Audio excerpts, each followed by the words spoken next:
Salut les entrepreneurs, c'est Aurélien Macar, l'auteur du livre Je gagne ma vie avec mon blog. Dans cette vidéo, un tout petit coup de gueule. Vraiment, à chaque fois que je fais des coups de gueule, je me prends des pouces rouges à fond.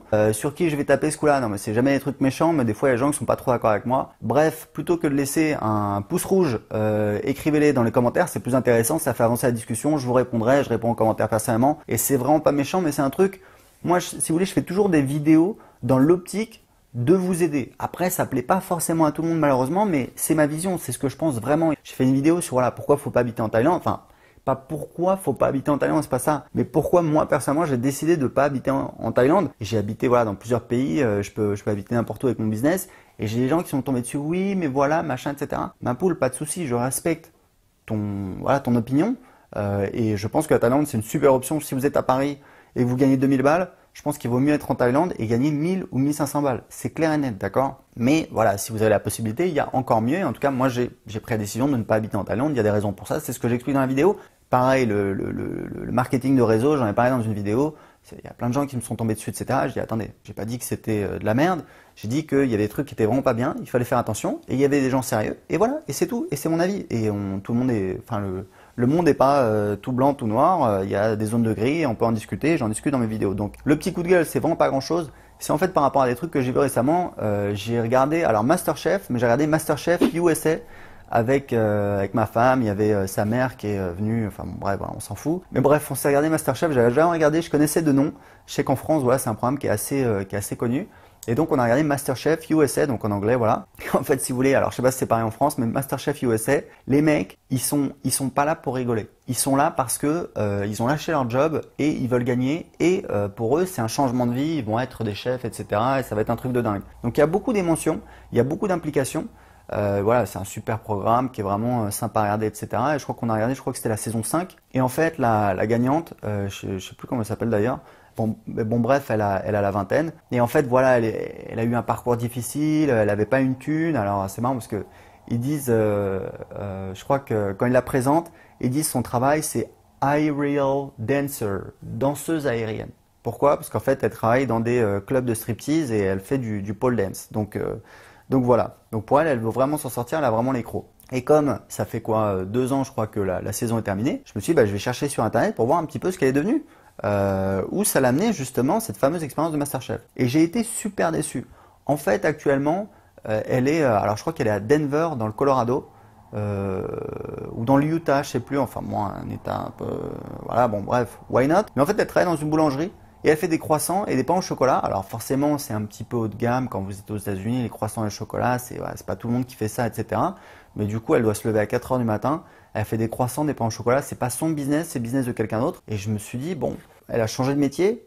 Est-ce qu'elle avait besoin de passer à Masterchef pour changer de métier? Je pense que si vous avez des compétences, si vous savez cuisiner, même si vous n'avez pas de diplôme, vous pouvez vous faire embaucher dans un premier restaurant. Si vous montrez que vous savez cuisiner, qu'ils ont besoin d'un cuisinier et que vous êtes là, bah, ils vont vous donner votre chance. Et si vous savez cuisiner, bah voilà, ils vont vous recruter. Puis après, vous pouvez aller bosser dans un autre resto, etc., etc., etc. Il n'y a pas forcément besoin d'avoir un diplôme. Ça, c'est la première chose, c'est qu'elle n'avait pas besoin de Masterchef pour voilà, pour obtenir un poste comme ça. Et deuxième chose, c'est que bah c'est pas un truc de malade, quoi. Enfin voilà, les salariés dans une boulangerie, c'est pas un truc de dingue. Peut-être qu'elle est associée, j'en sais rien. Bon bref.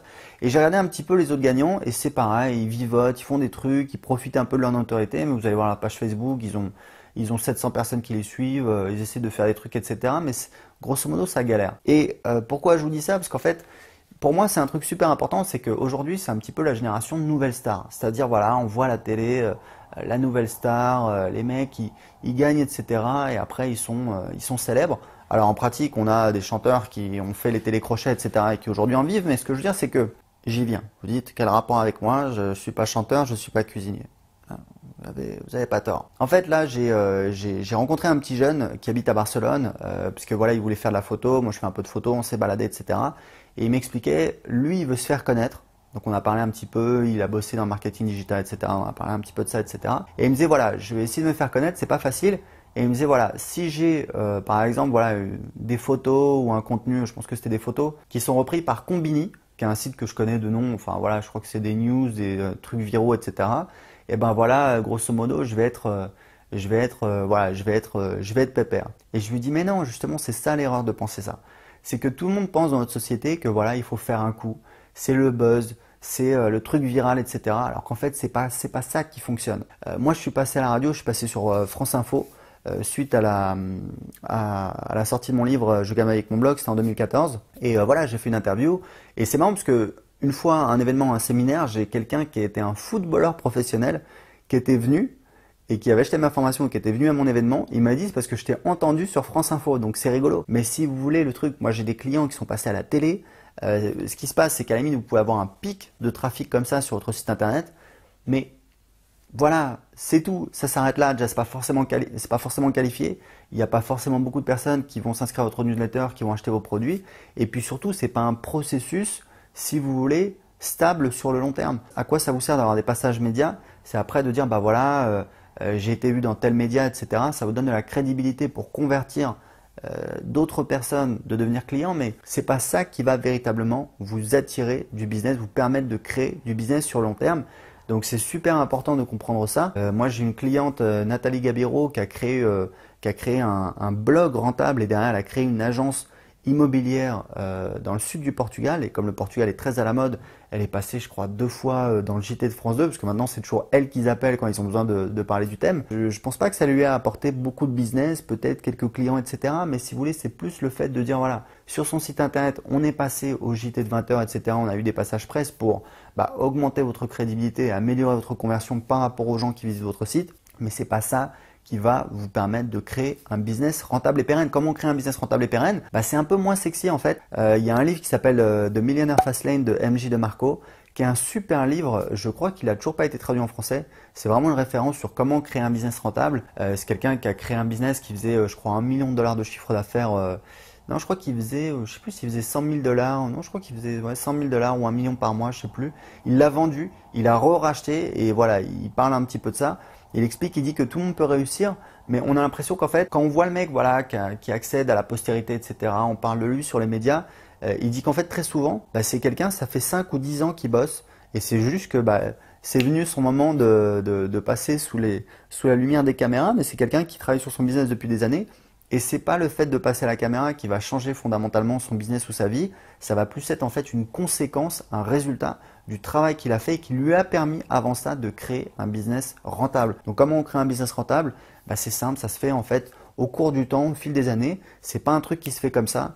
On gagne pas au loto. Ça demande du travail, ça demande de la détermination. Mais c'est une super aventure et c'est ce que j'essaie un petit peu de partager dans mes vidéos. Moi aujourd'hui, j'investis beaucoup en fait dans le développement d'un logiciel. C'est une autre aventure qui va me prendre, je sais pas moi, 3, 5, 8, 10, 15 ans. Mais voilà, je m'en fous, c'est un jeu, c'est comme ça et c'est sur la durée qu'on construit un business. Et il faut pas croire que voilà, c'est le buzz, c'est le coup comme ça qui va me permettre de créer un business. Je pense que c'est pas la bonne manière de voir les choses et c'est ce que j'ai voulu partager avec vous dans cette vidéo. Voilà, écoutez, si vous avez aimé cette vidéo, cliquez sur j'aime. Si vous avez des questions, des commentaires, si vous n'êtes pas d'accord, pas de souci, expliquez-le dans les commentaires en dessous de cette vidéo, il n'y a pas de souci. Et comme d'habitude, j'ai un cadeau pour vous. Je vous offre en ce moment mon livre Je gagne ma vie avec mon blog, dans lequel j'explique comment j'ai créé un business rentable sur Internet. Le livre il vaut 20 € sur Amazon. Vous pouvez l'avoir gratuitement tout de suite. Le livre entier, je vous l'offre. Il est super facile à lire. J'ai eu plein de gens qui me disent voilà, je suis pas lecteur, j'ai lu ton livre, c'était vraiment intéressant. Pourquoi? Parce que je l'ai écrit comme une histoire sympa où j'explique voilà, les réussites, les échecs, les galères. Et puis où on apprend des choses sur comment créer un business rentable sur Internet. Donc pour télécharger mon livre tout de suite, je gagne avec mon blog, cliquez en dessous de cette vidéo, sur cette vidéo. À tout de suite, ciao.